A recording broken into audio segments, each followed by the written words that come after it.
Glória a Deus. Saúde os irmãos com a paz do Senhor. Desculpa interrompê-los, mas se deixar, então. Ezequiel, capítulo de número 28. Profeta Ezequiel, capítulo 28, a partir do versículo de número 11. Vocês procuram e eu falo da imensa alegria de poder estar com vocês na noite de hoje, na esperança de poder contribuir de alguma forma para o elevo espiritual de vocês. Felicíssimo em conhecer o querido pastor Belchior. Meu respeito ao senhor e esta igreja que está sob seus cuidados. O senhor é muito falado no meio dos pregadores, como um homem de Deus, como um pastor que tem um pastoreio de excelência. Estou felicíssimo em conhecê-lo. Sinta-se abraçado, assim como a sua querida esposa, a pastora Rafaela. E evidentemente isso é extensivo a seus pais, pastor Belchior, o patriarca, e a sua mamãe, a pastora Sarai. Hoje é um dia para mim assim de dupla felicidade. Hoje eu conheci o meu neto, conheci o meu netinho Arthur, filho do meu primogênito, o David Lima. Ele mora aqui em São Paulo. Aqui na minha Bíblia está se soltando literalmente. Já está entrando no mistério, viu? O David mora aqui, trabalha para o irmão mais velho. Lá em casa é o contrário. Normalmente o mais novo serve ao mais velho, né? Lá em casa é diferente.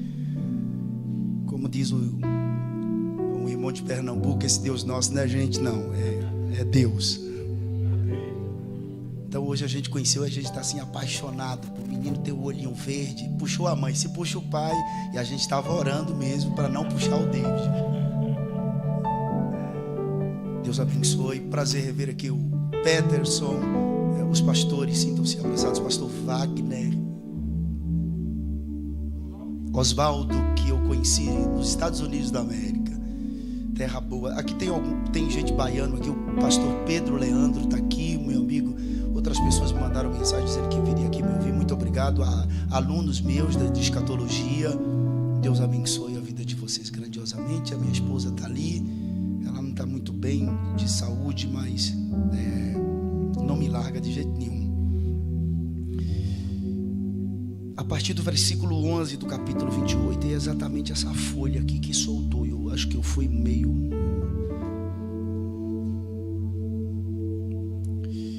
Veio mais a mim a palavra do Senhor dizendo: filho do homem, pastor Dionilton, obrigado, viu?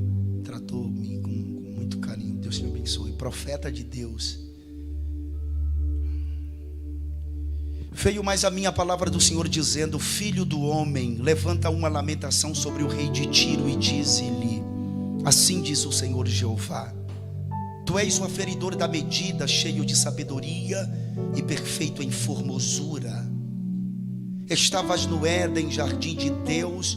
Toda pedra preciosa era a tua cobertura: a sardônica, o topázio, o diamante, a turquesa, o ônix, o jaspe, a safira, o carbúnculo, a esmeralda e o ouro. A obra dos teus tambores e dos teus pífaros estava em ti. No dia em que foste criado foram preparados. Tu eras querubim ungido para proteger, e te estabeleci. No monte santo de Deus estavas, no meio das pedras afogueadas andavas.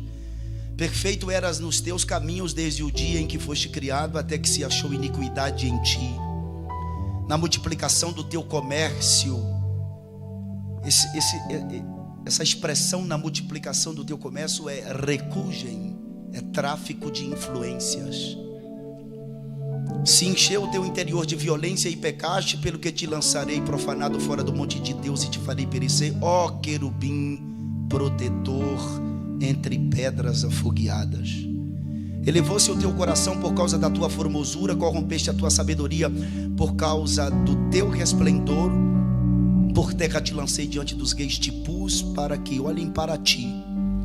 Pela multidão das tuas iniquidades, pela injustiça do teu comércio, profanaste os teus santuários, no plural, santuários. Eu, pois, fiz sair do meio de ti um fogo que te consumiu a ti, e te tornei em cinza sobre a terra aos olhos de todos os que te veem. E você diz amém, e por favor se assente. Muito obrigado.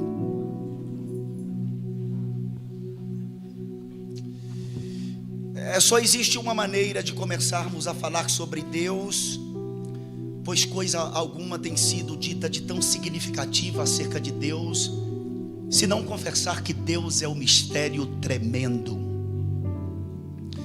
A verdade é que o homem, no seu estado atual de inteligência, não tem podido dizer muito acerca de Deus, senão em sentido antropomórfico, ou seja, atribuir características humanas a Deus. Em Gênesis 1, verso 1, diz que Deus criou os céus e a terra. Em Gênesis 1, versículo 27, diz que Deus formou o homem. Em Salmos 148, versículo 5, diz que Deus mandou e logo foram criadas todas as coisas. Em Isaías 42, versículo 5, diz que Ele criou os céus. Em Isaías 45, versículo 7, diz que Ele formou a luz e criou as trevas. Amós 4,13 diz que Deus criou os ventos. Colossenses capítulo 1, verso 18, o apóstolo Paulo diz que porque nele foram criadas todas as coisas que há nos céus. Em Apocalipse 4, verso 11, diz que Deus criou tudo. E em Apocalipse capítulo de número 10, verso 6, diz que Deus criou céu, terra e mar, e tudo que neles há. Então Deus criou tudo. Se Deus criou tudo, como de fato diz que Ele criou tudo, antes de Deus criar tudo, onde Deus estava? E com quem Deus estava? Os antigos dizem que Deus é o autoexistente que se revela. Ele não tem princípio, não tem fim. Logo, se Ele criou tudo, como a Bíblia diz que Ele criou tudo, antes de Ele criar tudo, Deus estava na eternidade. Deus estava com quem, pastor? Quem era a companhia de Deus? O Filho que estava nele e o Espírito Santo que também estava nele. Esse período é o chamado período da pericorese, quando Deus, Ele criava os espíritos dos homens. É a dança da trindade. Pastor, mas Jesus estava no seio do Pai? Sim. Evangelho segundo escreveu João capítulo 1, versículo 18, assim como o apóstolo Paulo diz em Colossenses capítulo 1, versículo 26, Jesus é o mistério que estava escondido no seio do Pai, que foi revelado. No Evangelho de João, o próprio Jesus diz que Ele estava no Pai e o Pai também estava nele. Só que Deus, Ele quis criar. E Deus primeiramente Ele cria o reino invisível. O reino de Deus é um reino hierarquicamente muito bem organizado. Primeiro Deus cria os anjos em suas respectivas categorias. Pastor, por que você diz que Deus primeiro criou o reino espiritual, o mundo espiritual, os anjos? Porque quando você lê, por exemplo, Jó capítulo de número 38, versículos de número 3 a 7, você vê que as estrelas estão aplaudindo a Deus quando Deus estabelece os fundamentos da terra. E por que as estrelas estão aplaudindo a Deus? As estrelas aqui não são os astros, não. Estrelas na Bíblia são astros, são espíritos, anjos e são pastores. Lembra de Apocalipse capítulo de número 1, quando João vê que na direita de Jesus tem 7 estrelas? As 7 estrelas ali representam os 7 pastores das 7 igrejas da Ásia: Éfeso, Esmirna, Pérgamo, Tiatira, Sardes, Filadélfia e Laodiceia. Então os anjos estão aplaudindo a Deus, porque Deus está estabelecendo os fundamentos da terra. Em Apocalipse capítulo 5, versículo de número 11, você vê anjos em volta de Deus. Apocalipse 7, você vê anjos que estão nos 4 cantos da terra. Apocalipse 8, você vê um anjo que está diante de Deus, e diante de Deus está o altar do incenso, porque é mais ou menos assim: existe o altar do incenso original, e esse anjo é Gabriel, exatamente ele que aparece a Zacarias no capítulo 1 de Lucas. Lembra? quando Zacarias, o pai de João Batista, vai queimar incenso no altar do incenso no lugar santo do templo, então aparece Gabriel, é o mesmo que aparece a Daniel, é o mesmo que aparece a Maria. Esse anjo Gabriel é o anjo das respostas das orações. Tomara que Deus envie ele na sua casa hoje. Também capítulo de número 8, verso 1, tem um anjo que está, esse anjo que está em frente ao altar do incenso. No capítulo de número 8 também tem anjos com trombetas. No capítulo 14 tem um anjo que é o anunciador do evangelho eterno. Também no capítulo de número 10 de Apocalipse tem um anjo que está sobre o mar. Tem um anjo da plantação, anjo da cura, anjo da chuva. Tem um anjo no capítulo 19 que está no sol. Imagina o poder desse anjo. São miríades e miríades e miríades de anjos criados em suas categorias. Além desses anjos tem os serafins, seres ardentes. Isaías capítulo de número 6, na sua visão transcendental, você vê que os serafins cantam. Além dos serafins também tem os querubins. Os querubins são uma espécie de coatitas. Isso mesmo, coatitas. Lembra dos coatitas, filhos de Coate? Eram eles que levavam a arca de Deus. Eles eram filhos de Coate, da tribo de Levi. Os querubins são seres especiais criados por Deus para carregar o trono. Porque não pense que o trono de Deus é um trono imóvel. O trono de Deus é móvel. São os querubins que voam e levam o trono do eterno em suas costas. Esses seres são seres que têm 4 rostos. Vocês lembram dele porque Ezequiel no capítulo 1, apesar de encontrar impropriedade na linguagem humana para descrever aquilo que ele está vendo, mas ele viu os 4 querubins. Também João em Apocalipse capítulo 4 vê que eles fazem parte da estrutura do trono do Pai no capítulo de número 4. Esses querubins são extraordinários. Além de todos esses anjos, ainda tem o séquito de Deus. Isaías viu o séquito de Deus, lembra? O séquito é uma comitiva de anjos que vai cantando e glorificando e exaltando pelas vitórias que Deus já teve. Ele destruiu o Egito, ele humilhou o Faraó, ele abriu o Mar Vermelho, ele matou Gog, rei de Bazã, ele venceu Baal, ele derrubou Jericó, ele destruiu Babilônia. Ele é Deus, na sua agenda não há derrota. Só que quando Deus, ele cria os anjos, todos em suas categorias, ele criou um anjo muito especial. Esse anjo, ele tem um sacerdócio. Não dá tempo para mim falar sobre isso, estou correndo um pouco. E a minha proposta é apenas que você aceite a proposta de Deus nesse texto. Nós não encontramos aqui na Bíblia um texto que fala especificamente desse ser, senão Ezequiel capítulo 28 e Isaías capítulo de número 14. Esses 2 textos aqui são textos conhecidos como textos de dupla referência. O que é um texto de dupla referência? É um texto que ao mesmo tempo está falando de alguma coisa ou de uma pessoa, e ao mesmo tempo está falando de outra coisa ou de outra pessoa. Por exemplo, quando Deus diz que o reino de Davi era eterno, seria eterno, Deus não está falando do reino de Davi, mas está falando do reino do Messias. Quando lemos sobre o governo de Salomão, por exemplo, nós estamos lendo a respeito do governo milenar de Jesus, quando ele vir ali na batalha do Armagedon em Apocalipse capítulo 19, e ele destrói o anticristo, o falso profeta, aqueles que receberam a marca da besta serão mortos, e a partir de então vem o julgamento das nações, e após o estabelecimento do seu governo milenar na terra. Aqui em Ezequiel é uma profecia contra um ser, um homem, melhor dizendo, chamado de Etibaal II. Etibaal II, ele era o rei de Tiro. Esse rei chamado Etibaal II, ele governava o seu reino a partir de uma ilha chamada de Ilha Sagrada. Esse homem por nome Etibaal II, ele passou a ter prepotência, arrogância, orgulho, e é por isso que Ezequiel discorre a respeito do rei de Tiro, atribuindo ao rei de Tiro características que só Satanás, no seu estado perfeito, ou seja, Lúcifer, tinha. Não existe a palavra Lúcifer na Bíblia. Os antigos o chamam de Chamael, aquele que atrai a Deus por sua beleza. Pastor, por que você sabe que esse texto não é apenas alusivo a Etibaal II? Porque existem algumas características nesse texto que não podem ser atribuídas a homem. Por exemplo, no versículo de número 12, diz que ele era o aferidor da medida, era cheio de sabedoria e era perfeito em formosura.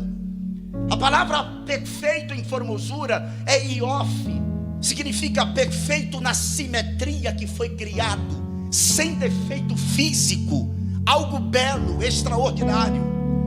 Deus, quando criou Lúcifer, criou com um toque de singularidade. Outro detalhe importante, o mesmo capítulo 28, versículo de número 13, diz que Lúcifer estava no Éden. O Éden não é daqui, o Éden é o jardim de Deus, ele estava lá. Ao mesmo tempo, o texto diz que quando ele foi criado, ele começou a viver entre pedras afogueadas, e os instrumentos de músicas foram criados quando ele foi criado. Os antigos dizem que os instrumentos de músicas estavam acoplados a Lúcifer, por isso que muitos dizem que ele era maestro do coral. A verdade é que Lúcifer, ou aquele que atrai a Deus por sua beleza, exercia um sacerdócio e uma determinada autoridade, uma certa autoridade sobre os demais anjos, principalmente no quesito adorar. A palavra adorar é proskineu em grego, que significa beijar, que vem de prosópon, que quer dizer rosto, que vem de própos, que quer dizer fronte. Adorar não é só você dizer aleluia. Adorar é um ato de intimidade, que você se abraça com Deus e beija Ele nos seus olhos, na sua testa, entre os seus olhos. A função de Lúcifer era reunir os anjos, porque não fiquem pensando os senhores que o céu é um lugar desorganizado. Nesse período de pandemia, e quando acontece qualquer peste, qualquer guerra, a gente volta para uma espécie de conceito de interpretação, tipo dos cristãos dos 3 primeiros séculos da igreja, quando interpretavam a escatologia dentro de um conceito pré-milenismo histórico, que eles achavam que o imperador de plantão era o anticristo, que Jesus viria, destruiria o anticristo e estabeleceria seu governo milenar. Nós somos pré-tribulacionistas, que não é um conceito de interpretação, é uma abordagem que é preciso entender, que está conectada ao pré-milenismo histórico dispensacional. Então, durante essa pandemia, porque eu dou curso de escatologia, essa coisa, mesmo com o Apocalipse, todo mundo me faz uma pergunta. Por exemplo, pastor, quando chegar no céu, a gente vai conhecer os nossos irmãos? É claro que vai. O céu não é um lugar de burro, é um lugar inteligente. O céu é um lugar pleno de inteligência. Só que você não vai ter sentimento pelo marido, pela pessoa que foi seu marido aqui, pela pessoa que foi sua esposa aqui, pela pessoa que foi seu filho aqui. Não tem esse tipo de sentimento. Outros me perguntam, pastor, nós não vamos lembrar das pessoas que ficaram, as pessoas que se perderam, foi para o inferno? Irmãos, não tem como ter esse tipo de sentimento, porque no céu não tem tristeza, não tem dor nem desespero. O gozo do céu é tão grande, tão indizível, inexpressável, é inefável, que esse corpo físico não tem como suportar o peso dessa glória. Por isso que esse corpo que é corruptível será revestido da incorruptibilidade, e esse corpo que é mortal se revestirá da imortalidade, para suportar o peso da glória que tem lá. Quando você recebe a presença de Deus aqui, que é apenas uma fagulha, você fica tremendo, você não suporta. Imagine você com a glória das glórias, das glórias, da glória, das glórias, da glória. A glória em sua plenitude você não aguenta. É por isso que Deus vai nos transformar para suportar a glória que tem lá. O gozo é tremendo, não dá tempo de estar pensando em nada, senão adorá-lo na beleza da sua santidade. Então o céu é um lugar de inteligência. Lúcifer vivia, vários santuários existem no céu, porque o céu não é um aglomerado de pessoas que estão lá em cima do trono. O céu é uma cidade. Eu vou gritar, o céu é uma cidade que Deus construiu com as suas próprias mãos, a Bíblia diz. Então Lúcifer se reunia com os anjos e iam para o pátio da adoração, a plataforma do trono, para prestar cultos a Deus, adoração a Deus. As pedras afogueadas se acendiam, porque o trono de Deus, além da base que é justiça e equidade, é fogo também. Só que Lúcifer olha para sua beleza, olha para os demais anjos, e o que é que acontece? Ele começa a planejar, a arquitetar um plano na sua mente. Ele queria ser mais do que Deus. Arrogância, prepotência, altivez tomou conta desse ser. E a gente encontra isso quando lemos Isaías, capítulo de número 14. Vale lembrar, pastor Belchior, que Isaías capítulo de número 14 é uma profecia de Isaías contra a Babilônia, que havia oprimido o reino do sul, Jerusalém. E em Babilônia reinava Nabucodonosor. Isaías profetiza contra um homem que vai viver 200 anos na frente dele. Nabucodonosor passou a ter as mesmas características de Satanás, de Lúcifer. E o capítulo de número 14, que também é um texto de dupla referência, e vocês já sabem, o versículo 11 diz assim: já foi derribada no inferno a tua soberba com os sons dos teus alaúdes. Os bichinhos debaixo de ti se estenderão e os bichos te cobrirão. Como caíste do céu, ó estrela da alva. É daqui que deriva-se em latim o nome Lúcifer. Tu que debilitavas as nações. Ao mesmo tempo que fala de Lúcifer, fala de Nabucodonosor, que venceu os sírios, os fenícios, venceu também os judeus. Versículo de número 13: e tu dizias no teu coração, aqui já é Lúcifer, eu subirei ao céu, e acima das estrelas de Deus exaltarei o meu trono, e no monte da congregação me assentarei, da banda dos lados do norte, subirei acima das mais altas nuvens, e serei semelhante ao Altíssimo. Repete essa frase: serei semelhante ao Altíssimo. Esses aqui são os pecados de Lúcifer.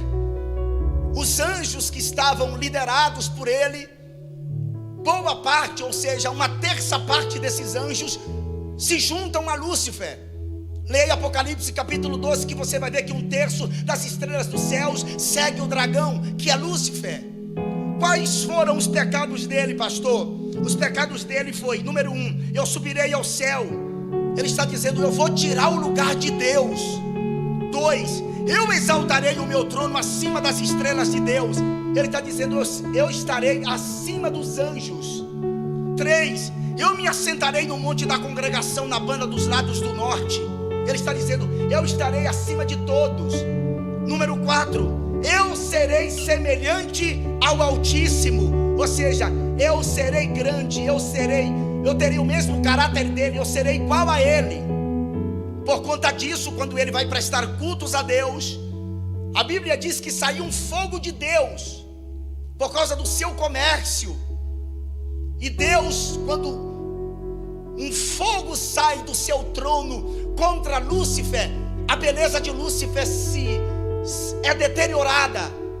Ele perde a sua beleza, o seu esplendor. E Deus pega ele com os anjos que se rebelaram e expulsa-os do Éden. Tem gente que diz que quando Lúcifer foi expulso do céu, que agora não é mais Lúcifer, mas sim o diabo, Satanás, ele caiu dentro das águas. E o Espírito Santo veio e pairou sobre as águas para prender Lúcifer, ou seja, o diabo dentro das águas. Mas não existe sustentação bíblica para afirmar isso. Tem outros que pensam que quando ele foi expulso, ele caiu na terra e a terra foi destruída. Para mim isso é uma falácia, também não tem sustentação bíblica. Pastor, onde Lúcifer se estabeleceu? Ele se estabeleceu no lugar onde ele está até hoje, as regiões celestiais. Ele pegou seus anjos, os anjos que se rebelaram com ele, e ele dividiu os anjos em algumas categorias. Os mais inteligentes, os principados, demônios que trabalham na área sociopolítica internacional, nação contra nação.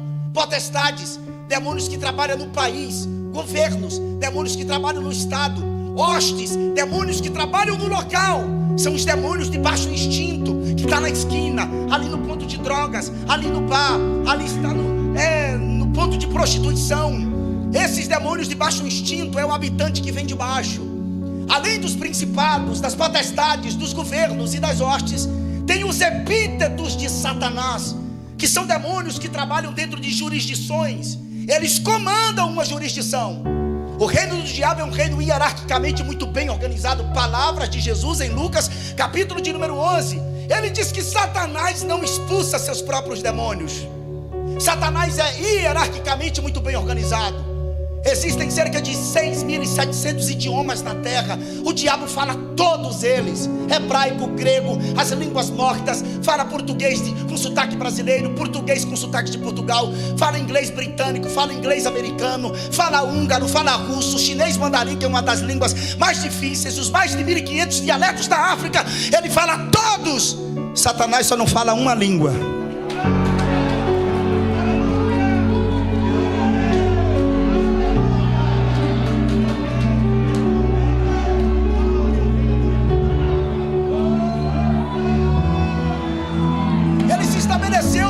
Nas regiões celestiais.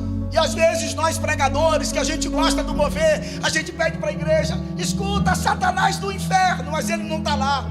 Ele chegou a comandar o mundo dos mortos até a descida de Jesus lá, porque a morte tinha poder sobre pessoas que morriam mesmo servindo a Deus, tendo o selo da adoração e sendo levado para o seio de Abraão, que ficava no mundo dos mortos. Hoje não está mais lá. Só que quando Jesus é morto, que desce lá, a Bíblia diz que a morte lançou grilhões e cadeias em Jesus para prendê-lo lá embaixo. Mas a Bíblia diz que era impossível a morte reter Jesus. E às vezes a gente diz assim: o pregador pregou aqui e quebrou tudo. Quebrou nada, mas quem quebrou tudo foi Jesus. Jesus arrebentou com o inferno, ressuscitou. João viu ele e ele disse: João, não temas, eu sou o que vivo. Fui morto, mas eis aqui, estou vivo. Amém. E tenho as chaves da morte e do inferno. Jesus está dizendo: ó, quem manda lá embaixo agora também sou eu, tá?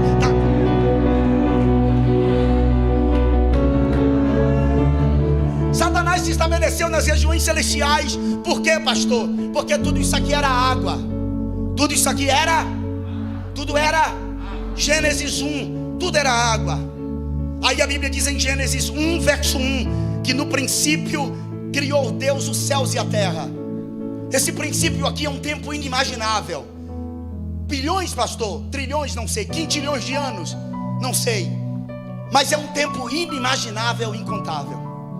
Versículo de número 2 diz que a terra era sem forma e vazia.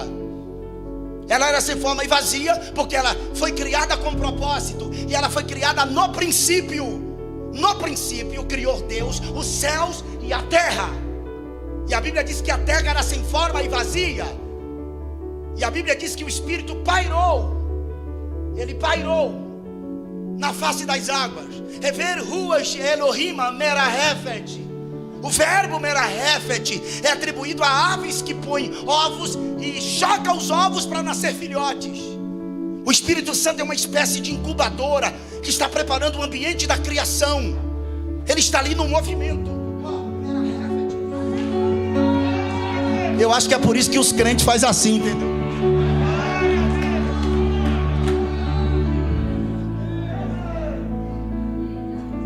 Satanás está vendo tudo isso e ele não está entendendo nada. Por que o Espírito Santo está pairado ali agora? O Espírito Santo está pairado para preparar o ambiente da criação. Ele é uma espécie de incubadora. Aí de forma repentina, quem aparece? Quem aparece é o Pai, o Deus Todo-Poderoso. E Deus, quando aparece, Deus aparece gritando. O que é que Deus grita? É engraçado que a ciência cosmológica diz que era uma ameba, espécie de uma ameba que evolveu-se, foi para o tamanho de uma bolinha de tênis, que tinha uma temperatura imedível, explodiu e formou as moléculas e esse multiverso dentro dessa ordem extraordinária. E eu até concordo que houve uma explosão, mas não dentro do processo evolucionista, porque nada que se explode constrói, exceto o Deus que fez todas as coisas. Pastor, houve que explosão? A voz do Pai, quando ele disse: haja luz! E a luz emana dele. Aí Deus disse: a luz é boa.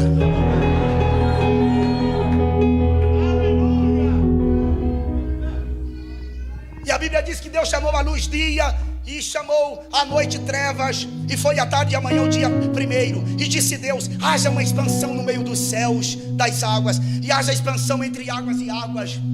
E fez Deus a expansão e fez separação entre as águas que estavam debaixo da expansão e as águas que estavam sobre a expansão, e assim foi. Ouçam isto. E chamou Deus a expansão céus, E foi a tarde e amanhã, o dia segundo. E disse Deus: ajuntem-se as águas debaixo dos céus num lugar, e apareça a porção seca. E apareça a porção seca. Você está vendo que tudo isso aqui era? Aí Deus disse: ajuntem-se as águas debaixo dos céus no lugar, e a porção. A Bíblia diz que o ajuntamento das águas Deus chamou mares, e a porção seca Deus chamou terra. Ou seja, lá no verso 1, num tempo inimaginável, Deus pegou e criou a terra. E quando Ele criou a terra, Ele pegou a terra e escondeu dentro das... Porque tudo isso aqui era... Mas a terra estava dentro das... Quando as águas se separam, quem aparece? A terra. Aí a terra ficou pairada nos ares. Aí Deus olhou para a terra. Deus não trabalha com nada parado. Deus não trabalha com parasita. Deus disse assim: a terra produza. E a terra aí começou.